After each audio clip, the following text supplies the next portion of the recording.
Hey, welcome to Global Center of Languages and many congratulations. अरे congratulations किस लिए? क्योंकि आज हम पढ़ने वाले हैं prepositions and prepositions एक ऐसा टॉपिक है फ्रेंड्स जो बच्चों को बहुत तंग करता है, फिर चाहे बात स्पोकन इंग्लिश की हो चाहे बात रिटन इंग्लिश की हो। लेकिन आपको अब टेंशन लेने की जरूरत नहीं है क्योंकि हम prepositions को अच्छे से समझने वाले हैं। तो चलिए prepositions को शुरू करते हैं। तो फ्रेंड्स, अगर हम preposition की बात करें और इसे थोड़ा इजी शब्दों में समझें तो ये दो शब्दों से मिलकर बना है। दो शब्द क्या है? प्री, जिसको हिंदी में आप कहते हैं पूर्व, और दूसरा शब्द है पोजीशन। पोजीशन को हिंदी में हम कहते हैं स्थिति, जगह। तो एक ऐसा शब्द जो पूर्व स्थिति बताता हो उसको हम प्रेपोजिशन कहते हैं, राइट? ये तो रही एक कैजुअल लैंग्वेज में इसकी परिभाषा, लेकिन इसको थोड़ा सा ऑफिशियल फॉर्म देना है, ऑफिशियली इसको समझना है, तो मैं इसको ऑफिशियली भी समझाता हूं। तो let me explain you verbally and then definitely I will make you write as well. तो पहले मैं आपको थोड़ा सा बोलकर समझा देता हूं, फिर आपको लिखवा भी दूंगा। तो फ्रेंड्स, जो प्रेपोजिशन होता है ये क्या होता है बताता हूं। जो प्रेपोजिशन होता है ये वो शब्द है जो नाउन और प्रोनाउन का सेंटेंस के बाकी के पार्ट्स से रिलेशन दिखाता है। तो preposition is the word which shows relation of noun and pronoun with other parts of the sentences. तो वही चीज मैं बोर्ड पर लिख देता हूं। तो preposition is the word which shows relation of noun and pronoun with other parts of the sentence। तो फ्रेंड्स, नोटबुक और पेन जरूर साथ में रखिएगा, ये सारे नोट्स बहुत इंपॉर्टेंट हैं, तो please do write them down, इनको लिखना जरूरी है। तो preposition is the word which shows relation of noun and pronoun with other parts of the sentence. तो बात अगर हम करते हैं अदर पार्ट्स की सेंटेंस के, तो फ्रेंड्स हमारे सेंटेंस के अदर पार्ट्स में हमें कौन मिलने वाला है? तो अदर पार्ट्स के सेंटेंस के अदर पार्ट्स में फ्रेंड्स हमें नाउन मिल सकता है, हमें प्रोनाउन मिल सकता है, हमें वर्ब मिल सकती है। तो हम देख सकते हैं कि जो प्रेपोजिशन है वो नाउन और प्रोनाउन का रिलेशन आखिर दिखा किससे रहा है। ये नाउन और प्रोनाउन का रिलेशन जो दिखा रहा है ये वर्ब से दिखा रहा है, ये दूसरे नाउन से दिखा रहा है, दूसरे प्रोनाउन से दिखा रहा है। तो ये तो रही इसकी परिभाषा, दिस वाज द डेफिनेशन, हमने इसको समझ लिया। अब चलिए हम prepositions को सीखते हैं। But before I teach you the usage of preposition, let me tell you a very important thing कि जो preposition होता है फ्रेंड्स, ये जो preposition होता है ये तीन चीजों पर काम करता है। It works on three things। इसमें तीन बातें होती हैं। ये टाइम ओरिएंटेड होता है, ये टाइम की बात कर सकता है। इसी तरह से ये प्लेस ओरिएंटेड होता है, ये प्लेस की बात कर सकता है। और इसी तरह से एक और चीज, ये पोजीशन ओरिएंटेड होता है, ये पोजीशन की बात कर सकता है। तो प्रेपोजिशन तीन चीजों पर काम करता है, टाइम को दिखाने के लिए, प्लेस के कॉन्टेक्स्ट में, और पोजीशन दिखाने के लिए। तो ऑफ कोर्स इन्हें डिटेल में हम लोग समझेंगे। तो अभी फिलहाल मैं इस पोजीशन वाले पोर्शन को टारगेट करने जा रहा हूं और मैं बताने जा रहा हूं कि प्रेपोजिशन जो होता है ये किस किस केस में कैसे कैसे पोजीशंस दिखाता है। तो उसके लिए बहुत सारी चीजें हैं जो मैं आपको सिखाने वाला हूं, तो don't go anywhere, keep watching the video, सारी चीजें समझ में आने वाली हैं। तो फ्रेंड्स, हमारी जो पहली प्रेपोजिशन है जो मैं आपको बताने वाला हूं वो है ऑन। और ऑन की जो हिंदी होती है फ्रेंड्स वो होती है पर या ऊपर। लेकिन एक बहुत जरूरी चीज मैं आपको बताना चाहूंगा कि कभी भी प्रेपोजिशन के यूसेज को उसकी हिंदी से रिलेट मत करिएगा, क्योंकि बहुत सारी प्रेपोजिशंस ऐसी होती हैं जिनकी हिंदी ऑलमोस्ट सिमिलर होती है। तो इसलिए कंफ्यूजन्स बहुत ज्यादा हो जाएंगे और गलती हो जाएगी। तो हमें एक एक करके इनके जो डिटेल्ड यूसेज है उन्हें समझना है। तो चलिए ऑन का इस्तेमाल मैं आपको बताता हूं। तो फ्रेंड्स, ऑन का जिक्र हम अक्सर करते हैं और इसकी हिंदी होती है पर या ऊपर। और इसका इस्तेमाल कैसे करते हैं? एक स्टेटमेंट के जरिए। नोट्स बनाने बहुत जरूरी है, तभी समझ में आएगा बाद में। तो ऑन की अगर हम बात करें तो इसका इस्तेमाल हम तब करते हैं, it is used when the base of a thing touches the surface of another thing। तो ये स्टेटमेंट अगर समझ लें तो ऑन का इस्तेमाल बड़ा ही आसान हो जाएगा और फिर कभी भी गलती नहीं होगी ऑन के यूसेज में फ्रेंड्स। तो देखें, इट इज यूज्ड व्हेन, हम ऑन को तब यूज करेंगे जब when the base, बेस का मतलब होता है आधार, when the base of a thing, किसी चीज का आधार touches, टच करना मतलब स्पर्श करना, राइट? टचेस किसको टच करता है? द सरफेस, सरफेस का हिंदी होता है फ्रेंड्स सतह। ऑफ अनदर थिंग, किसी दूसरी चीज की सरफेस को टच करे। तो जब कोई एक चीज का जो बेस है, आधार है, वो किसी दूसरी चीज के सतह के संपर्क में आए तो वहां पर हम प्रेपोजिशन ऑन का इस्तेमाल करते हैं। समझाने के लिए कुछ लाइव एग्जांपल्स दे देता हूं। जैसे मान लो ये डस्टर है, राइट? एंड ये पोर्शन जो है, इसका नीचे वाला हिस्सा जो है डस्टर का, ये इसका बेस है। और इसको मैं कहीं रखूं, कहां रखूं? अपने हाथ पे रख लेता हूं। तो अगर मैं इस डस्टर को इस पोजीशन में रखता हूं तो आप देख सकते हो कि डस्टर का ये जो बेस था, ये मेरी हथेली की ऊपरी सतह के कांटेक्ट में आ गया।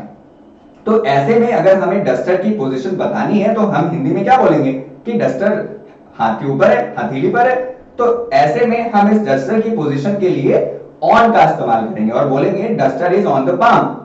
ऐसे ही कोई भी चीज, आपकी टेबल रखी हुई है, टेबल पर आपने नोटबुक रखी हुई है, तो आप बोलेंगे notebook is on the table. आपने बॉटल रखी हुई है टेबल के ऊपर, बेड के ऊपर, तो बॉटल का बेस जो है वो टेबल की या बेड की सरफेस के कांटेक्ट में आ रहा है, तो आप बोलेंगे bottle is on the bed, bottle is on the table.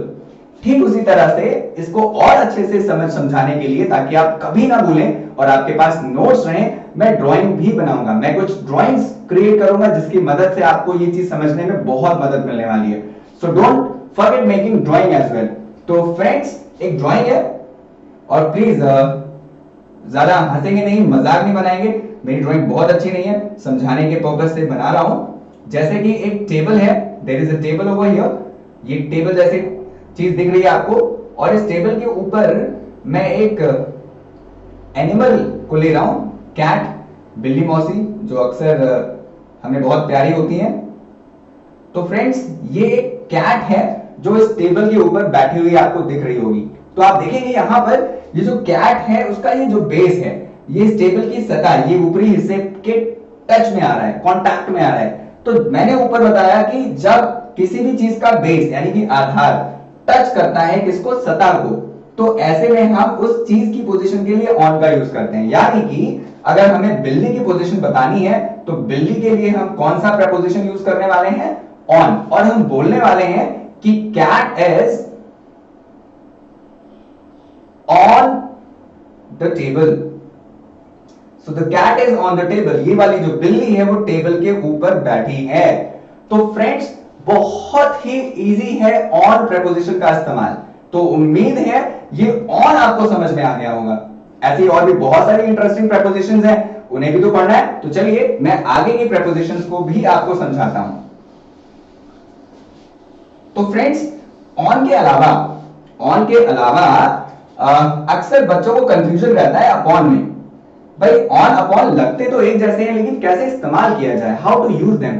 So let's see the use of preposition upon. हम अपॉन का भी इस्तेमाल सीखते हैं। और एक मजे की बात यह है कि अपॉन की हिंदी भी सेम होती है, पर या ऊपर।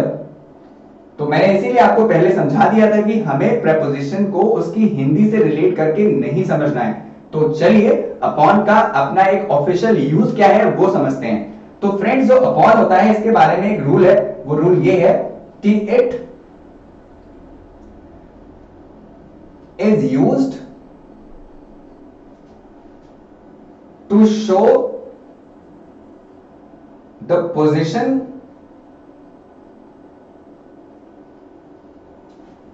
of a thing from lower to higher destination। अब इस स्टेटमेंट का मतलब क्या है वो समझाऊंगा, बहुत ही इजी लैंग्वेज में मैंने स्टेटमेंट्स बनाए हैं फ्रेंड्स ताकि आपको समझ में आए।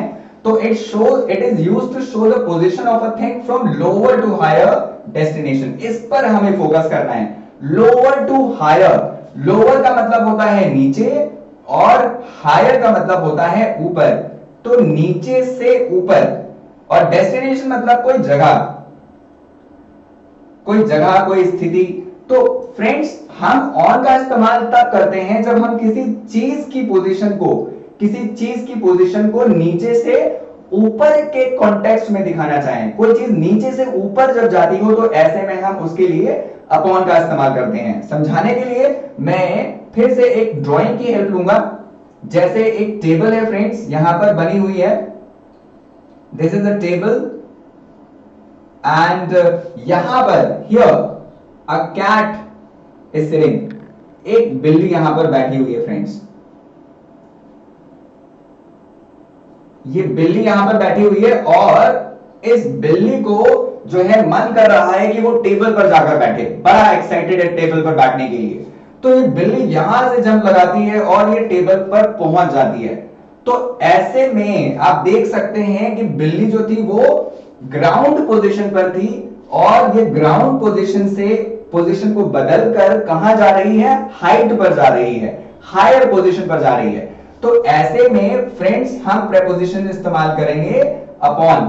तो कभी भी आप किसी भी चीज की पोजीशन को नीचे से ऊपर के लिए दिखाना चाहें तो आप अपॉन का इस्तेमाल करेंगे और बोलेंगे कि cat jumped upon the table. तो cat jumped upon the table, तो यहां पर हम अपॉन का यूज करेंगे friends. So this is the use of preposition upon. तो ऑन और अपॉन में डिफरेंस क्या हुआ? ऑन और अपॉन में डिफरेंस ये हुआ कि जो अपॉन होता है ये पोजीशन को चेंज करते हुए दिखाता है, यानी कि it shows a variable position. लेकिन ऑन जो होता है ये पोजीशन को चेंज करते हुए नहीं दिखाता, ये पर्टिकुलर किसी बेस पर, किसी टच, किसी सरफेस के कांटेक्ट में आने पर हम ऑन का यूज करते हैं। तो ऑन जो होती है जब कोई चीज ऑलरेडी एक फिक्स पोजीशन में हो जिसका बेस किसी दूसरी सरफेस के टच में हो तो हम ऐसे में ऑन का यूज करेंगे। लेकिन जो अपॉन होता है ये मूवमेंट दिखाता है फ्रेंड्स। तो upon shows movement and position को चेंज करते हुए दिखाया जाता है इसके केस में। तो ये यूज होता है प्रेपोजिशन अपॉन का। तो अपॉन के लिए जब कोई चीज नीचे से ऊपर की पोजीशन में जाए friends. So this is the use of preposition upon. उम्मीद है कि ये एक्सप्लेनेशन भी आपको समझ में आया होगा। तो ऐसे ही बहुत सारी इंटरेस्टिंग प्रेपोजिशंस हैं जो मैं आपको आगे बताने वाला हूं, कहीं नहीं जाना है। So please maintain the notes as well, अपने नोट्स बनाते रहिए और अगले प्रेपोजिशंस को भी समझिए। जैसे हम बात करते हैं ऑन टू की। ऑन टू, तो फ्रेंड्स ऑन टू का हिंदी भी होता है पर या ऊपर। अरे सारी प्रेपोजिशंस की हिंदी तो ऑलमोस्ट सेम ही है, तो इसीलिए हमने पहले ही समझ लिया था कि हमें प्रेपोजिशन को उनकी हिंदी से रिलेट नहीं करना है। तो ऑन टू को हम कैसे यूज करें फ्रेंड्स? तो बहुत ही आसान सा यूज है। इसके लिए एक स्टेटमेंट है, it shows position of a thing from higher to lower as well as parallel destination। तो इस स्टेटमेंट को समझा दूंगा फ्रेंड्स, तो सारी चीजें बिल्कुल क्रिस्टल क्लियर हो जाएंगी, सब कुछ बहुत ट्रांसपेरेंट हो जाएगा, समझ में आ जाएगा। जैसे ऑन टू का इस्तेमाल हम अगर करें तो इसके लिए एक स्टेटमेंट है, it shows position of a thing, ये किसी चीज की पोजीशन को दिखाएगा, कहां से, फ्रॉम हायर टू लोअर, यानी कि ऊपर से नीचे। अभी अभी मैंने अपॉन का इस्तेमाल सिखाया था, जहां पर अपॉन जो होता है वो नीचे से ऊपर के लिए जाता है पोजीशन दिखाने के लिए, तो ऑन टू जो होता है ये ऊपर से नीचे आता है। और एज वेल एज मतलब इसके साथ साथ एक चीज और बनता है फ्रेंड्स, पैरेलल। पैरेलल मतलब समांतर, तो समान ऊंचाई के लिए भी हम ऑन टू का यूज करेंगे, या ऊपर से नीचे आते हुए किसी ऑब्जेक्ट की पोजीशन के लिए भी हम लोग ऑन टू का यूज करेंगे। कैसे? हायर टू लोअर केस को पहले समझते हैं कि ऊपर से नीचे हम कैसे इसे यूज करेंगे पोजीशन दिखाने के लिए। तो हायर टू लोअर पोजीशन, जैसे एक टेबल मैंने बनाई यहां पर, there is a table I am drawing, और स्टूडेंट्स यहां पर एक बिल्ली मैंने बिठाई। अब इससे पहले वाले ड्राइंग में हमने देखा था बिल्ली ने नीचे से छलांग लगाई और ऊपर टेबल पर आई, लेकिन अब बिल्ली यहां पर बैठे बैठे बोर हो चुकी है और इसको आना है नीचे, ग्राउंड पोजीशन पर आना है, नीचे आना है। तो ध्यान देंगे कि हम देख सकते हैं कि जो बिल्ली है ये हाइट पर बैठी हुई थी और इसको नीचे आना पड़ा, तो ये हायर से लोअर पोजीशन में आ रही है। तो हायर टू लोअर पोजीशन में आने पर फ्रेंड्स हम प्रेपोजिशन ऑन टू का यूज करेंगे। और एक चीज और मैं बता दूं कि हम ब्रैकेट में एक चीज और जरूर लिख लेंगे यहां पर कि to solid, to a solid and flat surface. तो to a solid and flat surface मतलब जो सतह होनी चाहिए वो सॉलिड होनी चाहिए और फ्लैट होनी चाहिए, समतल, समांतर, बराबर की होनी चाहिए। तो अगर कोई भी ऐसे में पोजीशन आपको दिखानी हो और ऊपर से नीचे आना हो और नीचे जो है फ्लैट सरफेस है, तो ऐसे में आप ऑन टू का यूज करेंगे। तो onto also shows movement, onto भी मूवमेंट दिखाता है, पोजीशन को हम बदलते हैं, ऊपर से नीचे आते हैं। जैसे मान लीजिए हम छत से छलांग लगाकर सड़क पर कूद जाएं, तो छत से अगर आप कूदते हैं, ईश्वर करे आप ना कूदें, लेकिन मान लीजिए छत से कोई कूदता है, तो ऊपर से नीचे कूदने पर हम उस व्यक्ति की पोजीशन के लिए प्रेपोजिशन ऑन टू का ही यूज करेंगे। आई होप समझ में आया होगा। इसी तरह से फ्रेंड्स हम ऑन टू को पैरेलल केस में भी यूज करते हैं, we use it in parallel case as well. अब पैरेलल क्या होता है ये समझाता हूं। पैरेलल पोजीशन क्या होती है समझते हैं, चलिए। तो पैरेलल पोजीशन, तो पैरेलल पोजीशन क्या होती है समझते हैं। तो रिमेंबर पैरेलल मतलब समांतर, समान ऊंचाई वाली पोजीशन। जैसे मान लो ये एक टेबल है, देयर इज अ टेबल, और ठीक इसी तरह की एक दूसरी टेबल यहां पर है, सेम हाइट की है फ्रेंड्स, कोई भी इसमें बदलाव नहीं है, हाइट बिल्कुल सेम है। तो एक टेबल ये है और एक टेबल ये है और एक कैट यहां पर बैठी हुई है इस टेबल पर। So there is a cat sitting on this table, और ये जो कैट है वो यहां से छलांग लगा के इस वाली टेबल पर आ जाए। तो ध्यान देंगे कि टेबल्स दोनों सेम हाइट की हैं, पैरेलल हाइट की हैं, बस हम बिल्ली के पोजीशन को चेंज कर रहे हैं। तो ऐसे में भी हम प्रेपोजिशन ऑन टू का ही यूज करेंगे फ्रेंड्स, और बोलेंगे कि cat jumped onto the another table. तो जो कैट है वो दूसरी टेबल पर जाकर कूद गई, यानी कि वो एक टेबल पर थी और उसी हाइट की दूसरी टेबल पर वो कूद गई। तो ये ऑन टू वाला केस होगा फ्रेंड्स। तो this was the parallel case, parallel मतलब समान हाइट वाला। और इससे पहले वाले केस में हमने देखा ऊपर से नीचे की पोजीशन के लिए भी हम लोग ऑन टू का यूज करते हैं। तो friends today I taught you onto, I taught you upon, I taught you on, ऐसी बहुत सारी प्रेपोजिशन है फ्रेंड्स जो हमें पढ़नी है। तो आने वाले वीडियो में I am going to teach you other prepositions, और प्रेपोजिशन के और भी बहुत सारे यूसेज वो भी हम लोग पढ़ने वाले हैं। तो प्लीज चैनल को सब्सक्राइब करें, शेयर करें और लाइक भी करें। आज के लिए इतना ही, आपसे लेता हूं विदा और जल्दी ही मिलते हैं नई प्रेपोजिशंस के साथ में। So have a nice day. Thank you very much.